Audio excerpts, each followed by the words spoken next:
All'apertura di Vicenza Agri c'è stato un convegno regionale organizzato dall'ARAV, di cui abbiamo qui il Presidente, assieme al Presidente del Consiglio regionale. Comincio a chiedere a lei, Presidente Ruffato, che tipo di risposte avete dato come Regione agli agricoltori che sono venuti a trovarvi nei giorni scorsi e in particolare agli allevatori? Nell'ultimo periodo abbiamo avuto diversi incontri, abbiamo partecipato anche a manifestazioni fatte dagli allevatori e dagli agricoltori. Ecco, noi sulle loro richieste e sulle loro necessità, visto la situazione del settore latte e la caduta dei prezzi, stiamo cercando di dare risposte attraverso il bilancio che andremo ad approvare a giorni, inserendo delle disponibilità finanziarie per i controlli funzionali e proprio qui l'incontro di Vicenza sta dimostrando la grande utilità di questi controlli nell'allevamento della vacca da latte. Stiamo mettendo a disposizione delle risorse, delle ulteriori risorse per quanto riguarda la promozione dei prodotti dal settore lattiero caseario, delle nostre DOP, dei nostri prodotti certificati, i nostri formaggi, perché possano continuare a ricercare nuovi spazi commerciali soprattutto all'estero, e per quanto riguarda poi anche la rinegoziazione del debito, interventi per quanto riguarda la sistemazione strutturale delle aziende attraverso il PSR, che entrerà in vigore la programmazione 2014-2020 a breve. Cercheremo di dare quei supporti finanziari perché le aziende possano continuare la loro attività. Ecco, Presidente De Franceschi, lei ha detto prima che il controllo sugli animali si fa da 70 anni, ma i consumatori non lo sanno.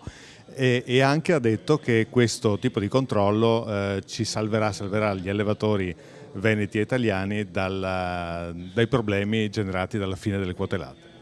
Ma è un duplice servizio quello che si va a fare alla fine, no, con questi controlli.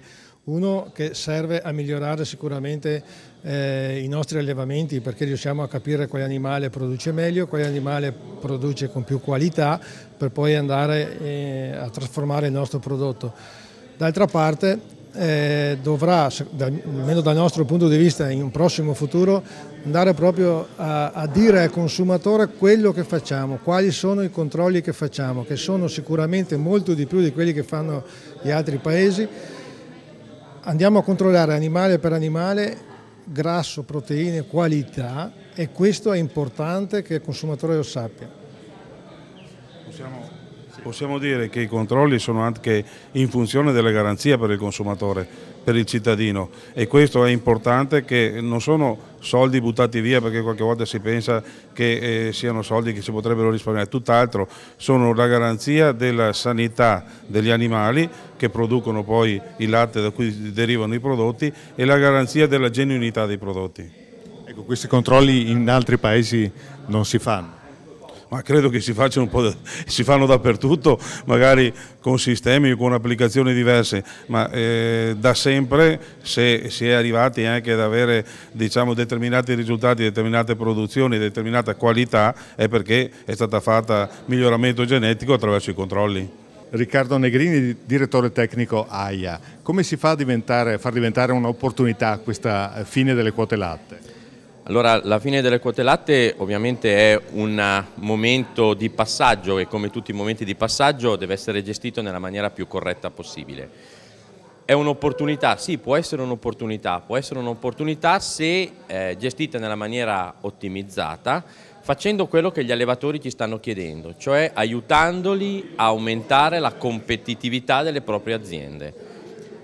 Come si fa a aumentare la competitività delle aziende?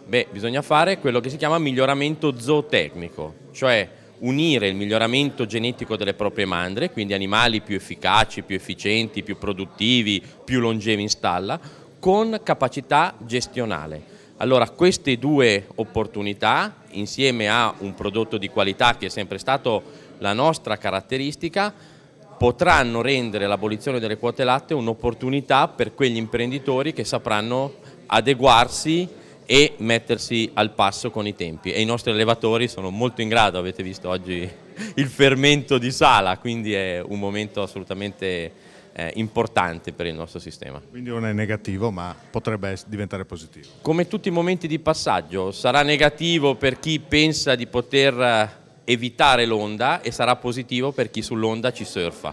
E quindi noi siamo pronti per essere dei grandi surfisti del momento delle post quote latte. Ecco, nell'incontro di prima con gli allevatori lei ha parlato della globalizzazione dicendo che è una gran brutta bestia, che come si può reagire? È una brutta bestia se per caso non si mettono le regole chiare, e in questa situazione chiunque apre il televisore la sera e vede il telegiornale capisce che è una situazione difficile, perché se non viene governata la globalizzazione diventa una conquista selvaggia delle aree e si rischia di invertire un po' i fattori. Le aree dove erano più legati a certi valori rischiano di essere schiacciati da chi guarda soltanto la produzione tout court senza mettere regole del gioco. Allora, le regole del gioco sono determinate. La fase non è facile perché le regole del gioco vuol dire continuare a produrre oppure no. Allora, come sistema allevatori abbiamo detto bene, noi vogliamo continuare a produrre però senza abbassare il livello della qualità, tenendo alto l'onore del Made in Italy, e in questo modo cercare di trovare tutti i meccanismi per addossarci tutta quella serie di spese che sarebbero ineludibili se per caso non ci fosse una struttura come l'Associazione Italiana Allevatori che ti porta a corollario dei servizi come naturale conseguenza di un rilevamento di dati. Sto parlando del benessere, sto parlando delle emissioni dei gas in atmosfera. Rilevando questi dati in automatico noi possiamo rendere gratuitamente agli allevatori tutte quelle argomentazioni che gli permettono di non essere un fuorilegge, perché altrimenti se non vengono governati il rischio che si corre con questo sistema di globalizzazione selvaggia rischiano di essere dei fuorilegge, come capita spesso quando dice questo inquina, quell'altro fa le emissioni dei gas in atmosfera, eccetera eccetera. Allora stiamo lavorando in questa logica che vuol dire essenzialmente sostenibilità, perciò arricchire quello che è sempre stato il contenuto della competitività delle imprese anche con gli aspetti relativi al benessere, agli aspetti ambientali, perciò nitrati piuttosto che emissioni dei gas in atmosfera, e tutto quanto in sostanza entra nella stalla. Allora, in questo convegno si è parlato naturalmente di malattie e in particolare di chetosi.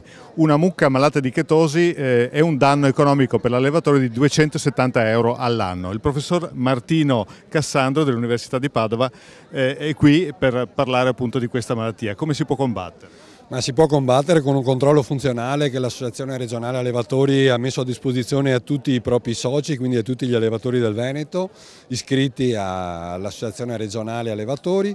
È un controllo che prevede la misurazione del beta-idrossibutirrato, che è un corpo chetonico che si trova nel sangue, che viene trasferito anche nel latte, e quando supera una certa soglia, grazie a questo nuovo servizio, l'allevatore è in grado di poter monitorare la propria mandria, i propri singoli animali, e quindi prevenire questa dismetabolia della vacca da latte. Benissimo, grazie. Allora, Presidente dell'ARAV, una parola conclusiva di questa giornata. Ma oggi accogliamo con soddisfazione le parole che ci ha detto il nostro Presidente del Consiglio regionale, in cui ci ha fatto ben capire che sostiene i nostri controlli funzionali che servono, come ripeto, a migliorare i nostri allevamenti e anche a continue nuove soluzioni, quale ha appena affermato il dottor Martino Cassandro, quindi interventi anche a sostegno di innovazione e assieme alle università. Continuiamo in questa bella giornata andando adesso a visitare i nostri allevamenti che abbiamo qua presso la fiera. Benissimo, io vi ringrazio e adesso passiamo a vedere una mostra bovina che è una delle tante iniziative che si svolgono qui a Vicenza Agri.